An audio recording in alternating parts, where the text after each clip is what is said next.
Hello, welcome to Mammal's Life. I'm Mammal, and this is my sidekick, Lily Mae. She's here to remind us all to like, subscribe, and hit the notification bell. So welcome. Thank you for stopping in. I appreciate it so much. This is my very first post, and so I'm calling it the introduction because I'm just going to give you a brief rundown of my life and how I got to where I am today. But I will start with answering questions my kids had when I said, hey, I'm going to start a YouTube channel. Their first question was, why? And I'm like, well, because I'm kind of bored. I've got medical issues. It's not that I can't do anything. It's just that I have to do things in short periods of time. And so I get bored. My daddy always says that sun comes up, it's time to get going, be productive, don't waste the sun. And so I need to keep busy. And I figured that this is a good way, it's, to challenge myself. I've never done anything, and anybody that knows me, they're shocked that I'm even doing this because it's just not something I would normally do. But it's not physically taxing on me, and it keeps me busy, so I like it. Second question is, what will your channel be about? Well, it's about my life, things I'm doing, things I'm interested in. I'm interested in history, genealogy, fishing, magnet fishing, metal detecting, antique shopping, loads of things. I used to skydive. I don't anymore. If I did, I'd take you with me, but chances are I won't be doing that anymore. So I will take antique shopping with me for sure, and we'll see how that goes. And the next question is, well, what happens if you get mean comments? Well, I'm just going to get rid of them. This is not a channel that will deal with that. This is a channel that's love. It's about love, kindness, respect. Now, if you have constructive criticism and you're nice about it, I'm fine with that. I'm new at this. I'm going to make mistakes. I'm going to mess up. So feel free to give me tips, or if you see me doing anything that's wrong, let me know. I'm fine with it. Just always be nice about it. So I guess we'll start where I'm from. So I was born and raised along the Mississippi River between Missouri and Illinois. I tease my kids and my grandkids that I was the original Little Red Riding Hood, because in Missouri we lived back in the woods, and I used to walk at a young age. I would walk through the woods to go see my great-grandmother, which I tell you, I'm very blessed to know two of my great-grandmothers. And my mom would send me there to get honey, because my great-grandmother had bees and harvested honey. And I'd go there and she'd make me lunch, and then she'd send me home with a big jar of honey with some cone in it. And my grandmother on the Missouri side, she was a piano teacher. She taught me and my cousins to play piano. She sewed, she baked. I'd sit up at the counter with her, watching her knead her dough and make just delicious things. I am lucky enough to have her handwritten dessert book. I think there's like 38 pages. And I will be making everything in there, and I will be letting you in on that. I have made two things out of there. One, not so good. The other one I make every Christmas like my grandmother did. My grandparents on the Illinois side were hog farmers. I would help my grandmother gather eggs. I was brought up watching them butcher the chickens, and I'd help my grandpa slaughter the hogs. My grandpa taught me to shoot for the first time. I'd go squirrel and rabbit hunting with him. And they taught me a lot on that farm, I tell you. It was the way I wanted to raise my children, but that didn't really work out. But both of my grandmothers, we all went to the same church, and both of my grandmothers were Sunday school teachers. They both played the organ, and they all, even though they lived on two different states, basically, the two families came together pretty well. So, well, I should say this. I should back up a little bit. For the first 11 years of my life, I was a middle child. So my mom told me that both of my grandmothers didn't think I got enough attention being the middle child.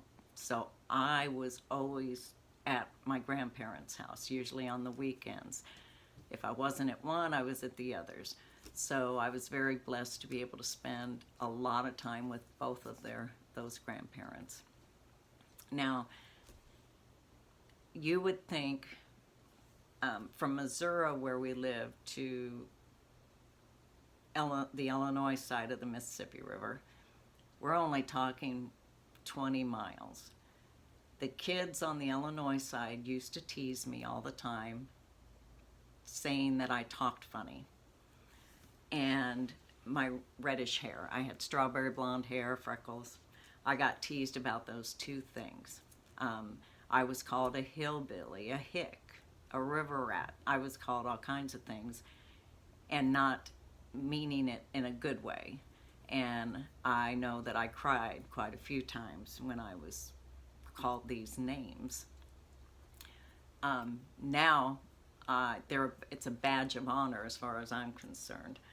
But my parents ended up moving to another state, to a couple different states, but I was even teased then about the way I talked. I guess I had this backwoods, hillbilly type mannerisms, and the way I talked and the way I acted. I don't know. But anyway, jump ahead, I get married, moved to Utah, had children, was divorced, and then jump ahead many years later, in 2005, I'm on a first date. And I really liked this guy. He was my type. He was the mountain man type. He was the hunter, the carpenter, just could do anything. Outdoorsy. And we were up in the mountains, and we were driving in this really beautiful area that I like to go to. And all of a sudden I had two fingers. I felt a lot of pain in one of my hands, and two fingers were black and blue. My date, of course, freaked out, hauled butt down the mountain, called my doctor, who sent me to the hospital, and then I started getting all these tests done. And by then, I had the pain and everything in both of my hands. My doctor said my hands were literally dying. I had skin coming off, everything. This lasted for about 4 or 5 months. Then the pain left my hands, went up both my arms to my shoulders. Then the pain started above my ankles in both legs and slowly worked their way up to my shoulders. So I had pain everywhere. And then I started falling down a lot, dropping things a lot. I started having memory, well, I call it brain issues, short-term memory loss, some confusion.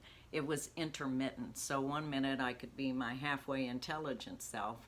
5 minutes later I could be ignorant. It's just, it was like a roller coaster. No one could figure out what was wrong with me. I was sent to a rheumatologist who ran tests, then sent me to a vascular surgeon who ran tests, sent me back to the rheumatologist. Then I got sent back to the vascular surgeon. I felt like a bouncing ball. Everything they tested me for, including rare diseases, were all negative. they ended when the falling down a lot and everything started. Then they sent me to a neurologist thinking I had MS. So I had an MRI probably once a year for the first 4 or 5 years of my illness. I didn't have MS. I don't have MS. So I was undiagnosed for many years. But in 2005, before that happened, earlier, at the beginning of that year, I had bought 5 acres in the mountains. That I was in my mid-40s at the time, and I wanted to retire in the mountains. So I needed to start planning for it. So I bought the 5 acres. Every weekend I set up an elaborate camp up there, and there was nearby little creeks, little rivers that we went fishing in.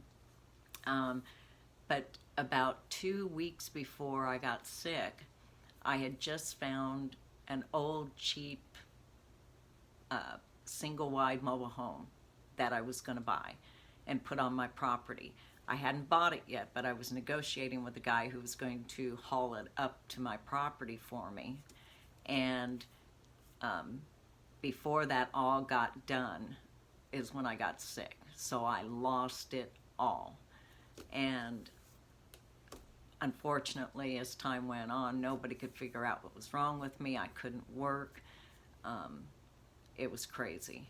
I worked very hard with my brain issues to be able to go back to work. I was working 1 day a week, but I still can't. I can't be, with my brain issues, I can't be trusted with anything real important, per se, because I could get, it can come out of the blue. You know, if I was being a cashier and I had 6, 7 people in line, I would instantly get stressed because I'm a perfectionist. And I would want to be taking care of everybody really fast, but I would get instantly stressed, which would cause my brain issues to instantly come about. And then I'd be standing there dumb as a doornail. So anyway, so what do? I throw myself into my family, of course. And I do that to this day. I love my family. We're very close. We believe in laughter in the face of, bad things that might happen to us. We try to find the good in everything. And it's a crazy family. We have a lot of fun. We like to tease. We like to pull pranks on each other. In fact, I got this doll at a yard sale because it reminded me of a doll that my grandmother used to have 2 dolls just like this that I used to play with when I was little. And so I bought it years ago, but I stand her on the floor, and so when my daughter comes over and she opens the door, she can see the doll, and Mom, would you put that doll away? It creeps me out, she says. So what I'm gonna do is I go over to her house and dog sit. And so I'm gonna take this doll over there and I'm gonna set it where she sees it when she gets home. And I'm gonna videotape it. She's gonna freak out. So that'll be very fun. So anyway, where was I? So anyway, I lost everything. I ended up moving to Nebraska. My one daughter and her husband moved here, and because he's from here. And it is, I developed adult onset asthma 3 years ago, and my doctor's like, you're living in the worst place for that. I can't go outside really in the summertime to enjoy myself much because of that. So I am planning on moving back to Utah when I can. I want to try to find a cheap acre in the mountains somewhere. Am I crazy to be my age and still want a homestead? I have a whole slew of family that can help me with things, but it's that waking up every morning, walking out on your property, and just enjoying,